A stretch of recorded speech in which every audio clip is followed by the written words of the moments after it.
meeting of the Board of Directors of International Village Association. I have 7:07 p.m. Roll call, please. Marvin Chow. Here. Clive Gosley. Here. Francis Mosbury here. Mark Richmond. Here. Sandy Vest is absent. John Labriola. Here. Gerald Miro. Here. We have a quorum. Just a reminder, this is a special meeting. There's no good in welfare. May I have a motion to accept the insurance proposal from John Galt, not to exceed $316,002.93 as presented? I so move. Is there a second? I second. Discussion on the board? Jason, could you tell us how this compares to previous years? Sure. If you recall, well, you may or may not recall, back in 2012, February of 12 is when John Galt, your current agency, took over your account. They saved you approximately $100,000 that particular year. When we did the insurance for 2013, they increased their savings as well. But if you recall, we also had to exclude the clubhouse for wind coverage because we needed to replace the roof. So coming into 2014's policy year, you should naturally see a significant increase because you have an additional almost $4 million asset added to your wind coverage. What ended up happening is you're going to see a $1,000 per month decrease, and it includes the clubhouse. How did we get to that very nice situation? Oh, and then on top of it, we now have a zero deductible for our general liability. For example, your general, no, that's not your general liability, so forget about it. Yes, it was your general liability. We paid $1,000 for the we didn't have to, but we... No, that was property. That was property. Yeah. Okay, so that wasn't part of that. All right, how did we get to where we are with that rate? Every year, Citizens included sinkhole coverage.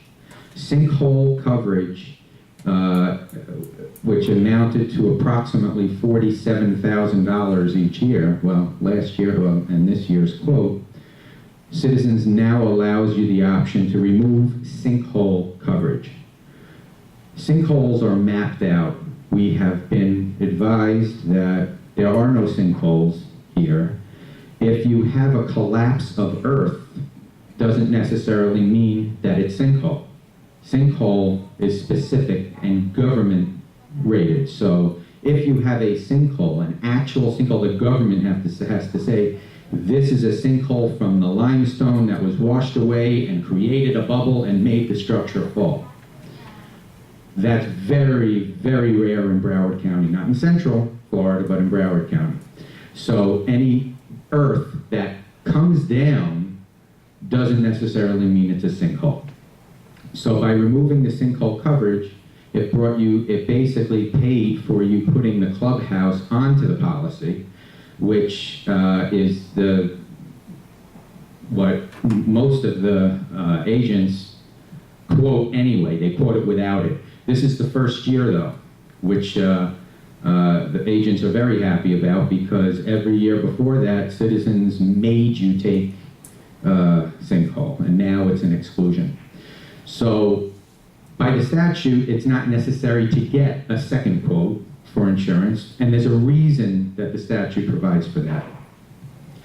When you have an incumbent insurance agency, they have all of your stats. They have everything.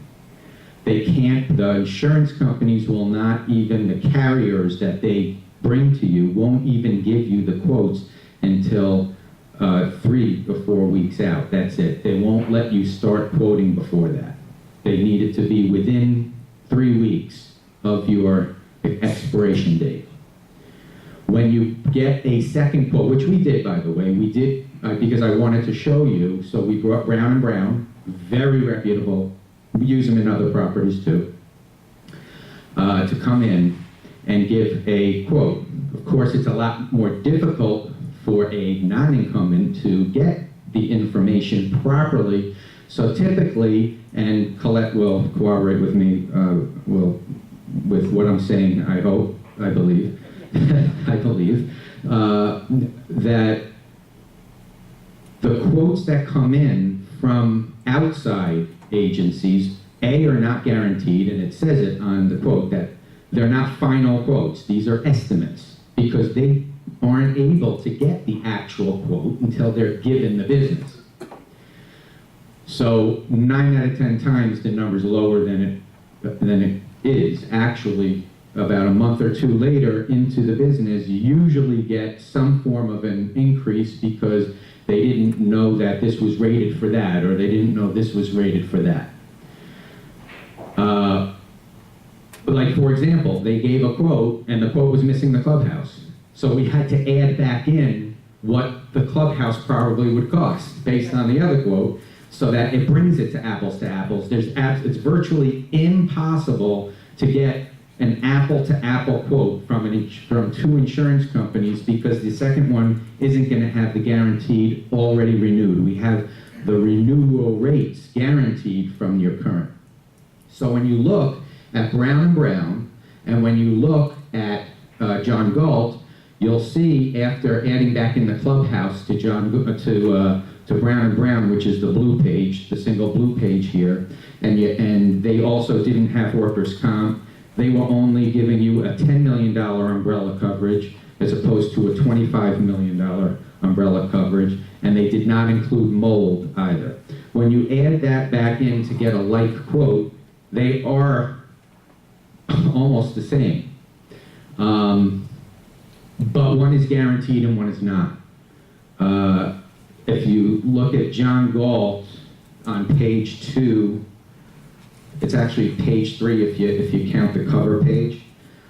I highlighted the total premium, which is $316. That's a guaranteed quote. That will not change. That's what it is.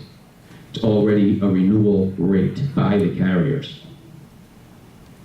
If you look at the bottom of Brown & Brown's sheet, it will tell you, the first asterisk says, Citizens multi-peril pricing is subject to underwriting review and approval. Underwriting will require copies of roof permits, mitigation forms for each building. That means that whatever John Galt was able to do over the last few years, if you go now, the citizens will now come out and re-rate your buildings, and being this age, it's not recommended to do that. They may say, okay, yeah, you can save on this, but now you got to change this. So it's very risky, especially when you're looking at a quote that's so similar, and you have I can tell you, at least from an operational standpoint, they're here multiple times a month. When we had the Edelweiss fire, we never had to lay out $1. We got paid, and it paid for the work. We never touched your bank account. So the service is good. The pricing is good. I'll turn it over to, did I answer your question, John? But you did mention something about, sorry. You mentioned something about sinkholes, and I do recall a few months ago we had an emergency item that we approved with regard to, I think it was by the canal. You said there was a sinkhole issue there. Could you remind me? Yes, I'll remind you of that. When we layman people use the word sinkhole, that's what it is. In between the Edelweiss and the Heidelberg, right by the seawall, you have in the ground, you have a sewer, a storm drain, those big aluminum type, rigid pipes. And it was all mangled up, and it was eroded out through time, and that completely sunk in all the way up to the seawall. Of course, I call it a sinkhole because laymen, we call that a sinkhole. And it was a collapse of earth. But I'm not going to use the term collapse of earth with you. I'm going to say you have a sinkhole over there. When it comes to claiming on insurance, that was not a sinkhole. A sinkhole is very specifically defined in the law.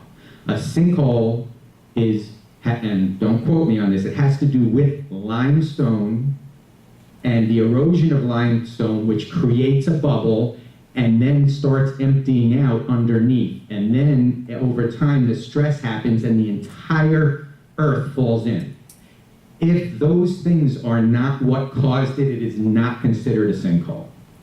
So you know for a fact that was not actually a sinkhole. Oh, yes, I specifically asked about that. They said it couldn't have been a sinkhole because the limestone wasn't there creating it. It was created by the drain and the water coming out in the storm drain. One more thing, could you take us through a little bit of, walk us through the plan, the highlights for the benefit of the owners in terms of deductibles? If we do have a major event like a hurricane of catastrophic proportions, what are we looking at in terms of deductibles?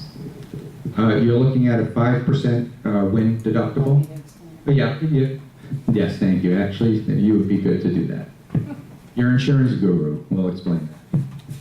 On our property coverage, just so everyone knows, our appraised value of our property here might surprise everyone. It is $97,163,000.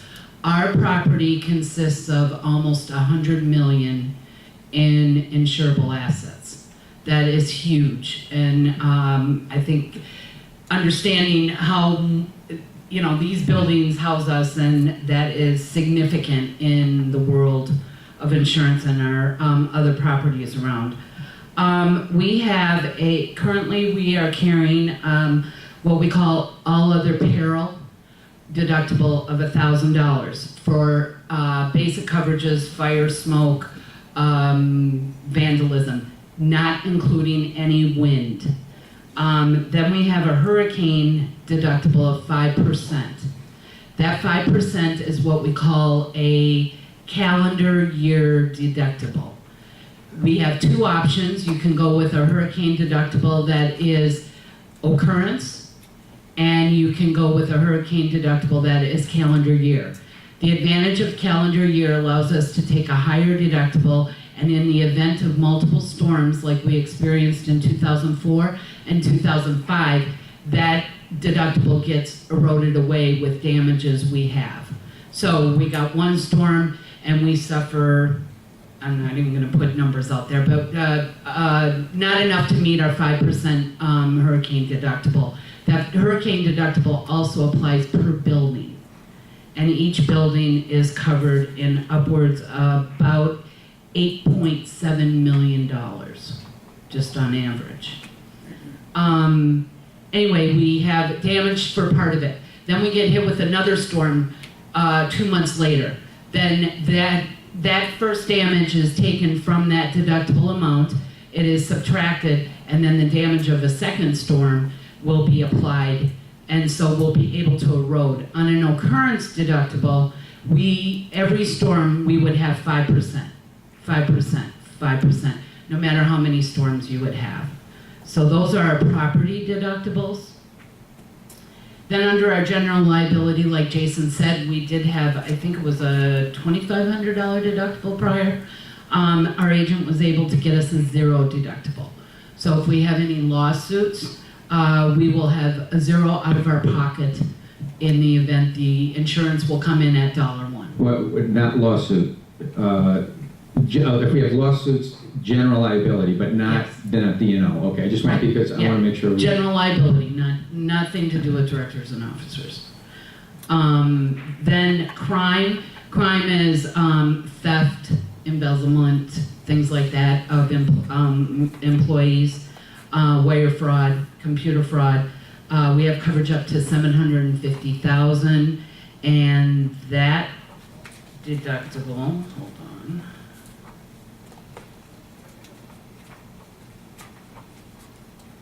Is $250 per occurrence.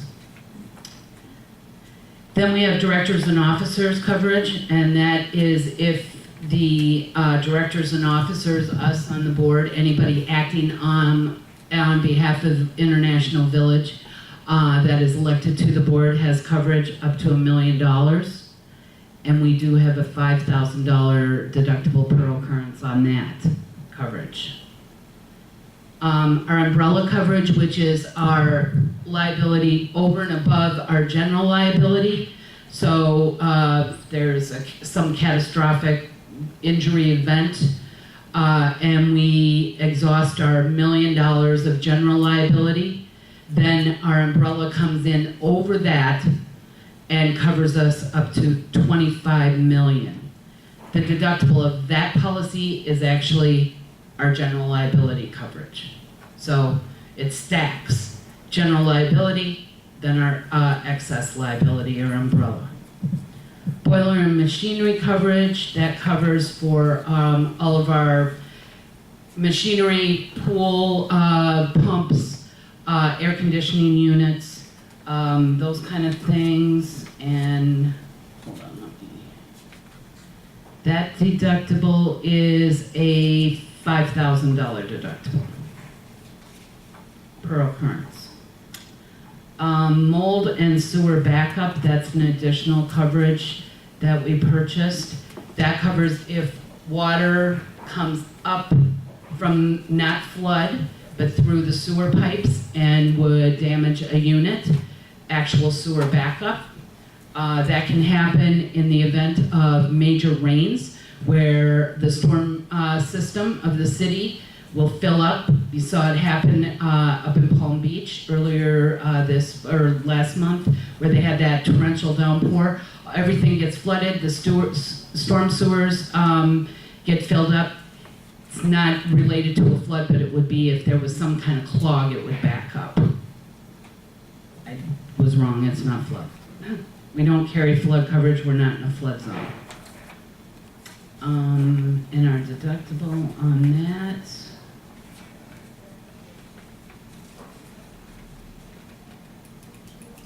I don't see it either. I don't think there is. No, that's general liability. Page 19 says something about mold and sewer coverage, but there's no numbers on it. 19. If it falls under the page 18, it's a 5,000. It seems like a page may be missing. Yeah, well, we have 25,000 in coverage, 50,000, 25,000 for mold and 50,000 for sewer backup. $5,000 deductible per occurrence. Equipment floater, that covers all of our cherry pickers and those items. Golf carts. Golf carts. It does not cover the truck. The truck is covered under auto insurance.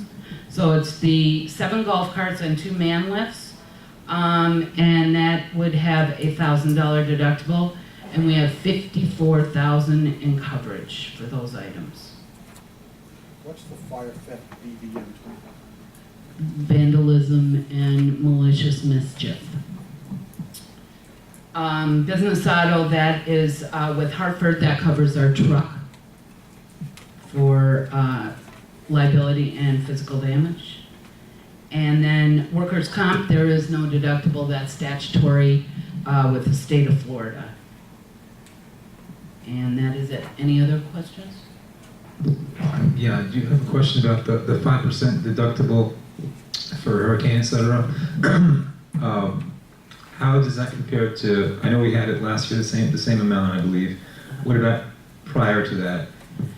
Prior to that, I think at one point we had a 3% hurricane deductible, but it was per occurrence, because this did not change until later after the bad 2004 and 2005. Obviously, with a lower deductible, you will pay a higher premium. So we did have a 3% deductible at one point. Is that how we were able to lower the cost that last year by 100,000 by changing the I don't think it was last year, I think it was 2 years ago. 2 years ago? Was that how we were able to do it? That was probably some of the savings. I can't tell you off the top of my head, because that was 2 years ago. But yes, there was some savings there. Okay, this question is for Jason. He explained it to me on the phone, but just for the benefit of the owners, as to the timing of today. Originally, we were going to have an election today, so some people are wondering how is it that we're doing this meeting, and if we had had the election, would we have had to cancel the election to do this? Just, you explained this to me already, but just for the benefit of the owners who are curious about why it's happening now, the last day of this board's tenure. Just for Well, every year, your renewal comes up, same time, every year. Regardless of whether, I don't look at things whether there was a meeting, not meeting, this is when we have the insurance come up, so you pick a date. No, I know, but I mean- This was the soonest date. If there was an election tonight, if there had been an election maybe today. we would have done it Friday, if we would have had time, instead of having it pushed. I mean, I could have possibly done this on Friday, but it's immaterial. I mean, whichever board is in, the numbers are what they are, and you always get your insurance a week or so, that's it. Maybe 3-4 days a week before it's time to renew, because they don't give the quotes yet. But basically, it's too late to leave it for the next board. Is that correct? It's Saturday. right now. Yeah. You can't go into, no, you can't do that, no. But that's not the reason why, no matter what board is here, these are the rates. You vote on one or you vote on the other. So I believe it's immaterial what time of when it's happening. When does our current insurance expire? Technically on Sunday, so we want to sign by Friday. Okay, so regardless of what board is making the decision has to be made By Friday. by this Friday. Yeah, or you're not insured. Yeah, because, right, exactly. It But is that- but that- 12:01 a.m. And that's nor here nor there, no matter what board is in or not board in, and it doesn't matter what company's here, what company's not here. You don't get these insurance quotes until a few days or a week before you have to sign, because the insurance carriers don't give them out that quick. Any other questions?